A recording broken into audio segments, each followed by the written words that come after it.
Imagine a scenario where the G20 summit is taking place in South Africa. World leaders are assembled, cameras are broadcasting live, and global focus is fixed on Pretoria.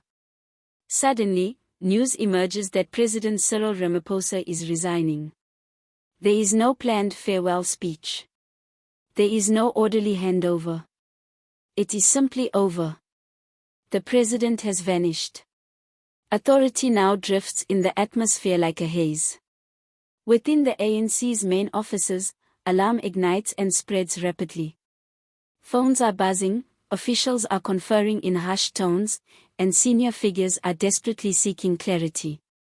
The governing party, which was already losing its footing, now confronts an immediate leadership vacuum capable of destroying the fragile stability that remains.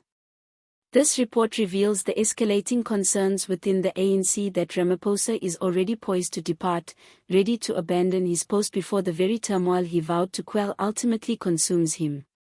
The reality is even more grim, for as he arranges his departure, the contest to succeed him has already been initiated.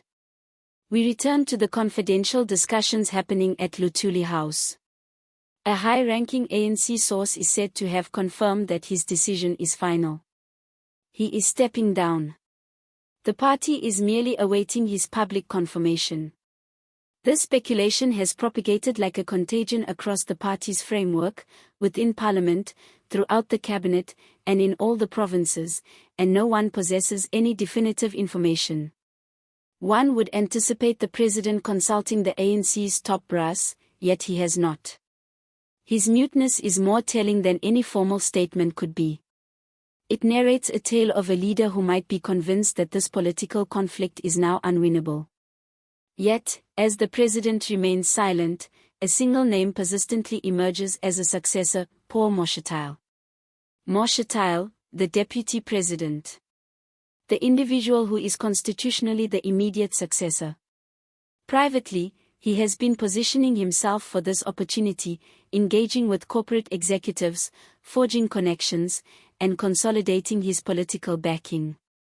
He recognizes that the party is deeply divided. And those very divisions could represent his sole opportunity to claim the highest office. However, just as Moshatile maneuvers nearer to the presidency, a seasoned political veteran enters the fray: Gwede Mantashe, the ANC's national chairperson, the old guard tactician who will not stand by as the party disintegrates without his direct intervention. Insiders report that Mantashe is discreetly lobbying to be appointed as interim president should Ramaphosa step down, if only for a brief period to undermine Moshatile, if only long enough to persuade the ANC that he, rather than the deputy, is the genuine guardian of the movement's legacy. We have witnessed this pattern previously. ANC presidents rarely depart on calm terms. When Thabo Mbeki was compelled to leave, disorder ensued. When Jacob Zuma was pressured to resign, disorder ensued. And now, as Ramaphosa contemplates his own departure, the specters of those past conflicts have returned. To be candid, Ramaphosa initially assumed the presidency as the reformer, the figure who would eradicate graft, the leader who pledged modernization, the one whom international investors and the corporate sector believed in. However, his backing within the ANC itself has never been as tenuous as it is currently. The party has been gradually distancing itself from him, losing support in each province, with each alliance partner. He is no longer the unifying core. He is no longer the person the ANC depends on for its continued existence. His tenure is widely attributed with the failure of Eskom, the increasing rates of joblessness and violent crime, electoral backing falling to unprecedented depths, the disgrace of potentially losing national authority for the very first time, and the most painful injury of all, the ANC being compelled into a government of national unity, compelled to share a cabinet with the DA, the political rival it had long pledged to vanquish. In private ANC gatherings, some figures now murmur that Ramaphosa has effectively surrendered the party to its adversaries. Consequently, when whispers suggest he may resign, the sentiment within the movement is not one of shock, but of deliverance. For numerous members, a new leader signifies a new opportunity for cohesion, a reboot, a new protector ahead of the coming electoral battle. Yet herein lies the peril. Removing Ramaphosa does not resolve the underlying problem, it merely reveals its severity. Shutdown faces opposition from all sides, particularly from the provincial structures.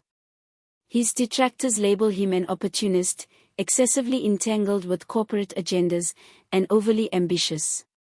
Certain factions worry that his ascent could trigger new internal divisions, fresh scandals over corruption, and further political uncertainty. Mantesh is influential and seasoned, but he symbolizes the traditional establishment, and the party's youth leagues have already voiced their refusal to accept a future under his command. Therefore, if Ramaphosa departs now, the ANC would be entering a political war zone without a commander. Envision that scenario: a televised address to the nation, or perhaps a calculated media disclosure, followed by immediate bedlam. Cabinet members resign, coalition agreements fall apart, financial markets go into freefall, and foreign governments express their astonishment. This is not a standard change of power. This is a seismic political event, awaiting its moment to erupt. But what would truly motivate Ramaphosa to quit now, after having endured numerous controversies, the Farmgate affair, internal party challenges, and 2 national elections? The reason is that now, the threat is not external. It is emanating from within his own political home. Ramaphosa's most crucial supporters have withdrawn. His program of reforms has nearly stalled completely. His administration is adrift, responding to events rather than leading, trapped by an unending sequence of emergencies.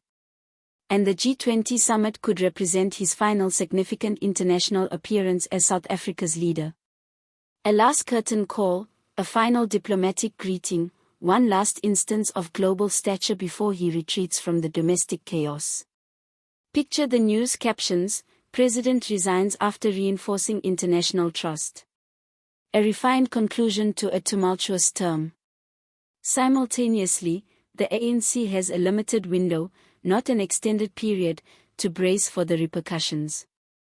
They are forced to decide between a president who wishes to leave, a deputy who covets the position, and a chairperson intent on altering the narrative, all as the nation observes with a mixture of anxiety, frustration, and a profound craving for genuine governance. For beyond the insulated world of ANC politics, citizens are indifferent to internal squabbles.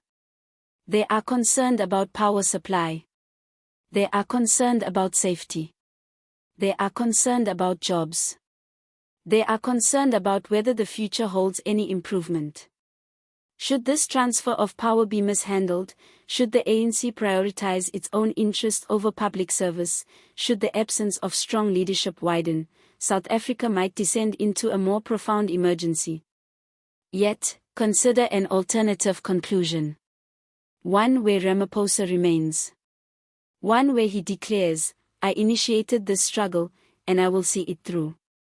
Certain senior ANC figures contend he must stay to rectify his own initiatives, to accept accountability, to demonstrate that his pledge of party renewal was meaningful. His opponents claim that by leaving, he would be offloading his administration's shortcomings onto a successor. But perhaps he is simply exhausted from bearing the burden of a fractured party that no longer heeds his direction. Perhaps he will not accept being a figurehead president while other factions control the government. Perhaps he perceives that the path forward is destined to become only more difficult.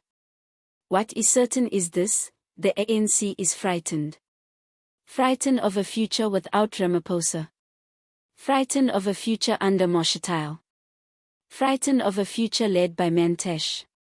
Frightened because regardless of the victor, the party continues its decline. South Africa has reached a pivotal moment.